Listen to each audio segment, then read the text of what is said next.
তো hello guys, কেমন আছেন তোমরা? আশা করি খুব ভালো আছেন, কারণ ঠান্ডার দিন তো চলে আসিছে। তো হামাল্লা সবারে একটা স্বপ্ন যে বাচ্চা কাচ্চা লাগ ভালো মানসিক করিম, ভালো করে পড়াশোনা করবো। এটা লাগ ছোট থেকে চেষ্টা করা যায় ভালো ইংলিশ মিডিয়াম হোক, বাংলা মিডিয়াম হোক, যে কোনো মিডিয়ামে ভালোভাবে পড়াশোনা করে প্রত্যেকটা বাবা মায়ে চায়। সেটা তোমার প্রাইমারি স্কুলেতে হোক আর প্রাইভেট স্কুলেতে হোক। কিন্তু দুঃখের বিষয়, যার যেটা ধর্ম সেটা নিয়ে পড়াশোনা করে আর কারো ইচ্ছা থাকে না। আর যদিও থাকে তো 1000-এ একটা বাবা মায়ের ইচ্ছা থাকে। আর বাকিলা কেমন জানে, এলা সবা দেখিবে শয়তানের হাড্ডি, পড়াশোনার একদম মন নাই, মানে একদম পাজি, মানে বাবা মায়ের কথা শুনে না, একদমই ঘাটেরা। पुष्पराज झुके रही भोसी वाला स्कूल नहीं जाएगा।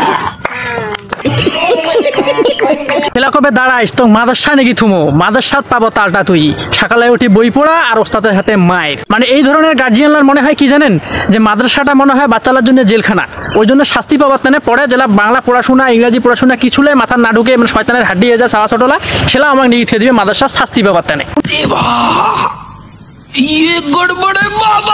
এই বদমাই ঘাটরা ছাওয়ালা সামালে না পারে এখানে সেলা নাকি হোসেন মাদ্রাসাত, আর মাদ্রাসার অত্যাচার করি এখানে কয়দিন পরে এসেছে পালে, আর সেলা হোসেন মাদ্রাসা গিলার বদনাম। कौन है ये लोग?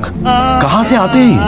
বাম্মা ছোট থেকে চায় না যে বাচ্চা কোনো মাদ্রাসা বা ধর্মের পড়া নিয়ে এখানে পড়াই রে। আর যদিও চায় তো 100-তে 1 জন, আর ওই বাচ্চাটা সাকসেস পায়। হ্যাঁ, জেলখানা সাজা পাওয়ার মতন জবরদস্তি বাচ্চালা মাদ্রাসা নিয়ে ছোঁয়া বন্ধ করো। কি পড়াবেন ছোট থেকে নির্ধারিত করিবেন যে বাচ্চাটা তোমরা কি ধরনের পড়াশোনা করাবেন।